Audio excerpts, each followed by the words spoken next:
পুজোর ভোগ কিংবা যে কোনো অনুষ্ঠানে পরিবেশন করে দিতে পারেন তিল বাটায় পায়েস। খেতে কিন্তু দারুণ টেস্টি হয়। নমস্কার বন্ধুরা, শুক্লার পাঁচমিশাইতে সবাইকে স্বাগত জানিয়ে আজ আবার একটি রেসিপি আপনাদের কাছে শেয়ার করছি। তিল বাটায় পায়েস রেসিপিটি কিন্তু একটু অন্যরকম পায়েসের রেসিপি, খেতে কিন্তু ভীষণ ভালো হয়। যে সকল নতুন পুরনো বন্ধুরা রোজ আমার রেসিপিগুলো দেখছেন, আপনাদেরকে অসংখ্য ধন্যবাদ, অনেক ভালোবাসা। আপনারা আমার সঙ্গে থাকবেন। তাহলে চলুন আমি রেসিপিটা শুরু করি। আমি এখানে একটা সসপ্যানের মধ্যে 1 লিটার দুধ নিয়ে নিয়েছি। আমি এখানে আমুলের ফুল ক্রিম যে দুধটা হয়, আমুল গোল্ড, সেটাই কিন্তু ব্যবহার করছি। আপনারা চাইলে অন্য দুধ দিয়েও কিন্তু তৈরি করতে পারেন, কোনো অসুবিধা নেই। ফুল ক্রিম দিয়ে করলে কি হয়, স্বাদটা একটু ভালো হয় আর ঘনও হয় বেশ। তো এখানে আমি 2 প্যাকেট দুধ সম্পূর্ণ দিয়ে দিলাম। দেওয়ার পর আমি দুধটা জাল দিতে বসিয়ে দিয়েছি। আমি পায়েসের মধ্যে কিন্তু কোনো রকম জলের ব্যবহার করি না, আর শুধুমাত্র দুধ দিয়ে করলে কিন্তু পায়েসের স্বাদটাও কিন্তু খুব ভালো হয়। দুধটা জাল হতে থাক, ততক্ষণ আমি কিছুটা কাজ করে নিই। সেই জন্য প্রথমে আমি দেখুন এখানে 50 গ্রাম মতো সাদা তিল নিয়েছি। এবার একটা ছোট্ট কড়াই আমি গ্যাসের উপরে বসিয়ে দিয়েছি, আর এই ছোট কড়াইয়ের মধ্যে আমি সামান্য একটু ঘি দিয়ে দিলাম। ঘিটা একটু গরম হয়ে গেলে আমি এর মধ্যে বেশ কিছুটা পরিমাণে কাজু আর কিশমিশ দিয়ে হালকা করে ভেজে নেব। কাজু কিশমিশ দিয়ে আমি 1 মিনিট মতো একটু ভালো করে নাড়াচাড়া করে নেব। আর এই সময় গ্যাসের ফ্লেম কিন্তু আমি একদম কম করে রেখে দিয়েছি। কাজু কিশমিশ আমার দেখুন ভাজা হয়ে গেছে, এবার আমি তুলে নেব। কাজু কিশমিশ তুলে নেওয়ার পর আমি ওই ঘিয়ের মধ্যে সাদা তিলগুলো হালকা করে একটু ভেজে নেব। গ্যাসের ফ্লেম কিন্তু একদমই কম করে রাখা আছে।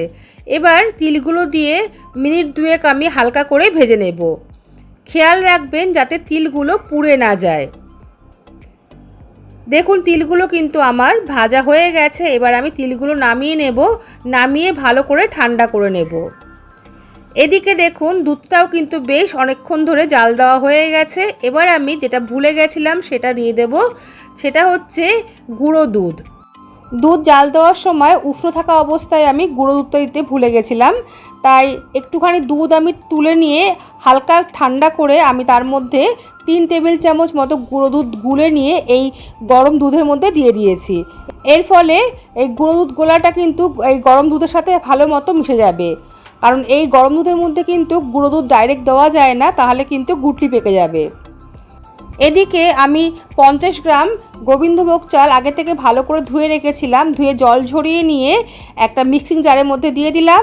আর যে তিলটা আমি একটু ঘিয়ে ভেজে রেখেছিলাম সেই তিলটাও সম্পূর্ণ এখানে দিয়ে দিলাম। তিলটা কিন্তু ঠান্ডা করে দিতে হবে। এবার চাল আর তিল কিন্তু আধ ভাঙা করে গুঁড়ো করে নিতে হবে, সম্পূর্ণ কিন্তু মিহি পেস্ট করা যাবে না। তো দেখুন এখানে আমি আধ ভাঙা করে কিন্তু একটু গুঁড়ো করে নিয়েছি। মিহি পেস্ট হয়ে গেলে কিন্তু খেতে ভালো লাগবে না। আমি সামনে থেকে দেখালাম, দেখুন এরকমভাবে আধ ভাঙা করে গুঁড়ো করে নিতে হবে। এদিকে দুধটাও কিন্তু অনেকক্ষণ জাল দেওয়া হয়ে গেছে আর বেশ কিন্তু ঘন হয়ে এসেছে। এবার এই দুধের মধ্যে আমি তিল আর চাল যে গুঁড়ো করে রেখেছি সেটা সম্পূর্ণটাই এখানে দিয়ে দেব। চাল আর তিল দেওয়ার পরে খুব ভালো করে কিন্তু কিছুক্ষণ সময় ধরে নাড়িয়ে নিতে হবে। প্রায় 3 থেকে 4 মিনিট আমি এইভাবে নাড়িয়ে নিয়েছি। নাড়িয়ে নেওয়ার পর গ্যাসের ফ্লেমটা আমি মিডিয়ামে রেখে 5 থেকে 6 মিনিট মতো ভালো মতো কিন্তু ফুটিয়ে নেব। 5-6 মিনিট ভালো করে ফুটিয়ে নেওয়ার পর আমি এর মধ্যে দিয়ে দেব আগে থেকে থেঁতে করে রাখা এলাচ। বন্ধুরা, আজকের রেসিপিটা দেখে আপনাদের যদি ভালো লেগে থাকে অবশ্যই লাইক, কমেন্ট, শেয়ার করবেন আর আমার চ্যানেলটি সাবস্ক্রাইব করে আমার পাশে থাকবেন। এলাচ দিয়ে একটু নাড়িয়ে নেব। নাড়িয়ে নেওয়ার পর আমি গ্যাসের ফ্লেম একদম কম করে দিয়ে 10 থেকে 15 মিনিট ভালো করে ফুটিয়ে নেব। এতে চাল আর তিল কিন্তু ভালো মতো নরম হয়ে সেদ্ধ হয়ে যাবে। প্রায় 10-15 মিনিট পর দেখুন বন্ধুরা, পায়েস কিন্তু অনেকটাই ঘন হয়ে গেছে। এবার আমি এর মধ্যে দিয়ে দেব স্বাদ মতো চিনি। এখানে আমি 2 বাটি মতো চিনি ব্যবহার করেছি। আপনারা যেরকম মিষ্টি খেতে পছন্দ করেন সেভাবে কিন্তু চিনি ব্যবহার করবেন। চিনির বদলে আপনারা এখানে মিষ্টিও কিন্তু ব্যবহার করতে পারেন। চিনি দিয়ে আবারও আমি ভালো করে নাড়িয়ে দেব। নাড়িয়ে দেওয়ার পর আমি এর মধ্যে দিয়ে দেব আগে থেকে ভেজে রাখা কাজু বাদাম আর কিশমিশ। কাজু বাদাম কিশমিশ দিয়ে আবার আমি একটু নাড়িয়ে দেব। নাড়িয়ে দেওয়ার পর আমি এর মধ্যে দিয়ে দেব সামান্য একটু নুন। যে কোনো মিষ্টি রান্নায় সামান্য একটু যদি নুন ব্যবহার করা হয় তাহলে কিন্তু রান্নার স্বাদটা কিন্তু দুর্দান্ত আসে। নুন দিয়ে আবারও আমি একটুখানি নাড়িয়ে দিলাম। গ্যাসের ফ্লেম আমি এই সময় মিডিয়ামে করে দিয়েছি। আর এবার আমি দিয়ে দেব আগে থেকে ড্রাই রোস্ট করে রাখা তিল। শুকনো খোলায় আমি কিছুটা পরিমাণে তিল একটুখানি ড্রাই রোস্ট করে রেখেছিলাম, সেটাই কিন্তু এখানে ব্যবহার করলাম। এখানে 1.5 চামচ মতো তিল আমি ব্যবহার করেছি। এই তিলটা দেওয়ার ফলে খাওয়ার সময় মুখে পড়লে খেতে কিন্তু বেশ ভালো লাগবে। এবার আমি গ্যাসের ফ্লেমটা মিডিয়াম টু হাইয়ে দিয়ে কিছুক্ষণ ফুটিয়ে নিয়ে গ্যাসের ফ্লেম কিন্তু অফ করে দেব। তাহলে বন্ধুরা তৈরি হয়ে গেছে তিল বাটায় পায়েস। খেতে কিন্তু দুর্দান্ত হয়। আপনারা এই ঠান্ডা করে একটু ফ্রিজে রেখে খাবেন, খেতে কিন্তু ভীষণ ভালো লাগবে। যে কোনো অনুষ্ঠানে বা পুজো পার্বণে এটা কিন্তু আপনারা পরিবেশন করতে পারেন।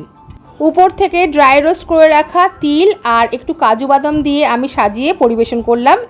আর এখানে যে তিলটা আমি ব্যবহার করেছি উপর থেকে, এটা কিন্তু সম্পূর্ণ অপশনাল, আপনারা না দিলেও কোনো অসুবিধা নেই।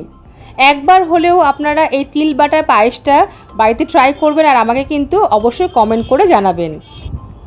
রেসিপি ভালো লাগলে অবশ্যই কিন্তু লাইক কমেন্ট করবেন। আপনাদের একটা লাইক কমেন্ট আমার এই রেসিপিটা আরও অনেক বন্ধুদের কাছে পৌঁছে দিতে সাহায্য করবে, তাহলে তারাও কিন্তু আমার রেসিপিটা দেখার সুযোগ পাবে।